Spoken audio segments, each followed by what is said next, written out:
Good morning once more. Welcome to the channel. Here we are, boxing now. So we've already spoken a bit about MMA this morning. Dustin Poirier, his last fight for the UFC. Now we're going on to boxing, the heavyweight boxing scene, to be exact. Daniel Dubois had a chance to avenge his loss. But was it last year, year before? I can't remember when it was now. Against Alexander Usyk. Second bite of the cherry at the heavyweight strap. All the marbles on the line. Unification fight, and unfortunately for Daniel, he came up short. Fighting one of the best to ever do it now. I don't think it's in question. Alexander Usyk is in the same league as your Tysons, your Foremans, your Lennox Lewis, your Ali, which I think is a controversial statement. I think there's a lot of people, obviously Ali is way before my time. I'm not a boxing expert. I think it'd be a stretch to say I'm a boxing fan, but I am a big fan of the big fights, the significant fights. I used to watch the likes of Calzaghe. Calzaghe's one of my favourites. Ricky Hatton. Obviously, I try and watch all the heavyweight fights just to know what's going on, really. But I do appreciate boxing itself. But is there a cross-section of the fan base, years gone by and current, who say that Ali's the greatest due to his boxing skill or his charisma, character and self-proclamation of being the greatest? Argument for another day. Either way, Usyk is the greatest heavyweight of this era. Arguably the greatest boxer of this era. If you look at what he's done, undisputed cruiserweight, been up to heavyweight, done the same.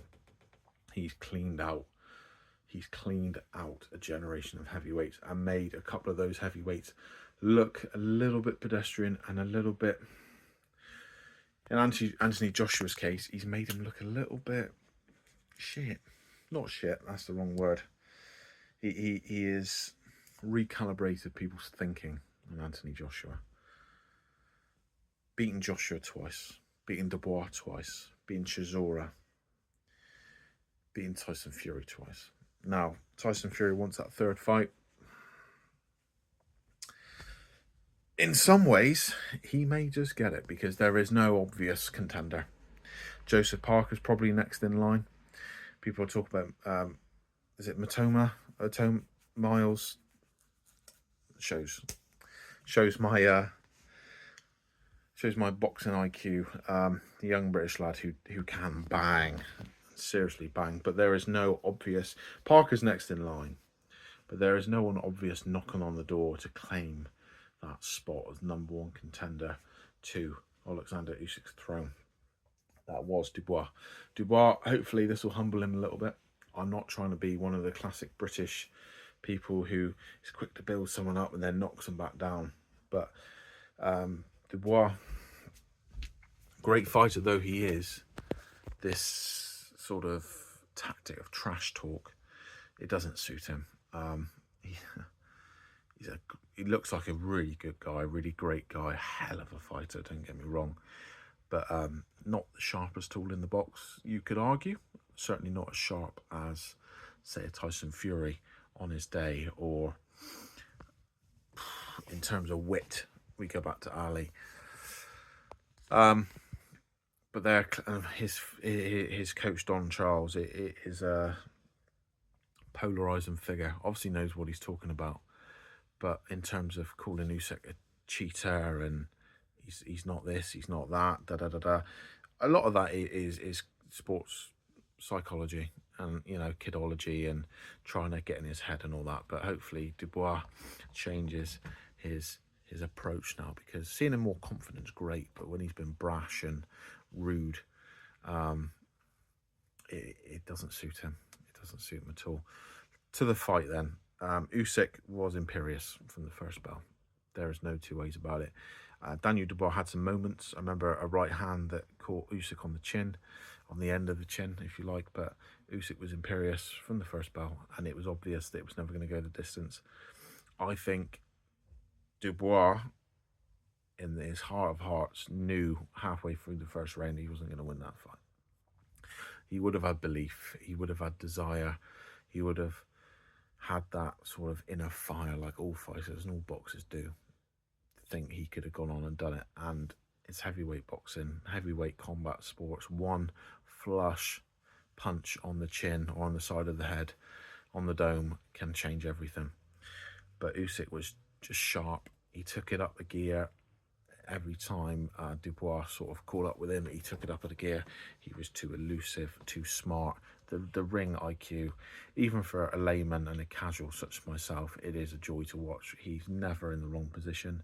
He's always a step ahead. He never seems to get surprised or caught out. You see a lot of boxers and a lot of MMA, and in every sport, a lot of people, there is a certain situation or a certain scenario that they're like, oh, and it's obvious, oh, I didn't expect that. Whether that be rugby, someone maybe crashes through a tackle that they thought they were going to get smashed by, and you can see, oh, didn't quite expect that. There's that little hesitation.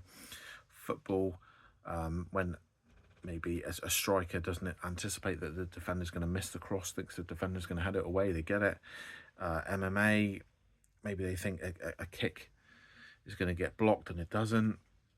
Boxing, there's hundreds of little nuances and little sequences that could catch someone by surprise. Alexander Usyk, no.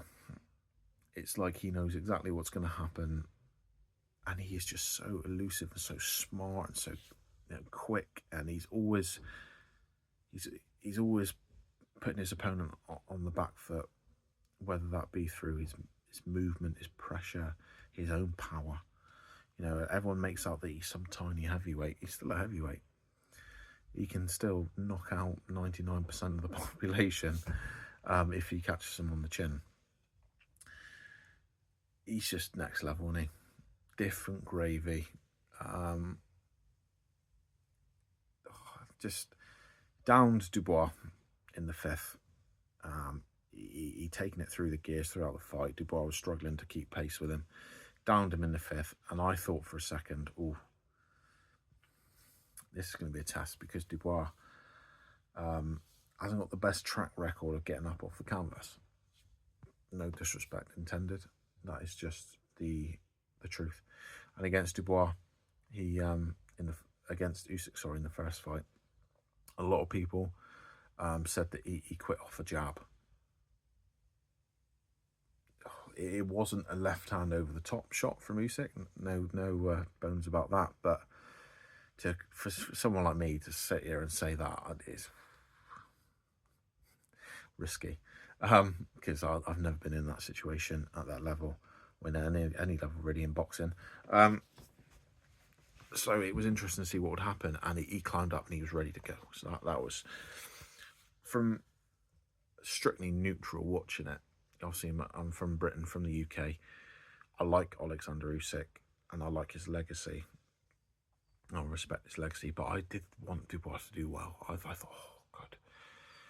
But then he's on wobbly legs, and Usyk just turns up the heat and ends it up. He absolutely ends him with this big left hand coming across. Not dissimilar in terms of the position in the ring and the sort of trajectory of the punch to the punch that knocked out Tony Bellew. It reminded, as soon as it happened, it reminded me of that. And he sparks him out. And Dubois, he sat on his ass. The count is going 3, 4, 5, 6, and he starts to move at like 7, going into 8, and you're like, nah, it's not happening. The referee is right to call it off, because if he'd stumbled to his feet and been allowed to continue, I think Usyk could have done some significant damage. But there we go. Usyk remains the king. As I say, that is 2 scalps over 3 British fighters he has now. 3 of the brightest British fighters of recent times. Certainly the 3 best heavyweights we've had since Lennox, no doubt. Anthony Joshua twice, Tyson Fury twice, Daniel Dubois twice. Joseph Parker is next in line. I think that'll be a different kind of fight, because Parker isn't that.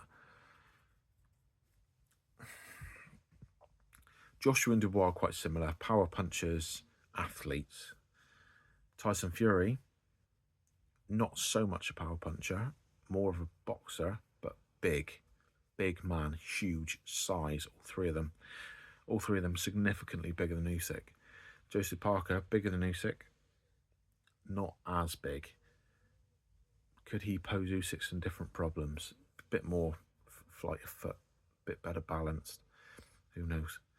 But there we go. Alexander Usyk retains his crown as the heavyweight don of this generation, possibly of previous generations as well. That is a conversation for another day.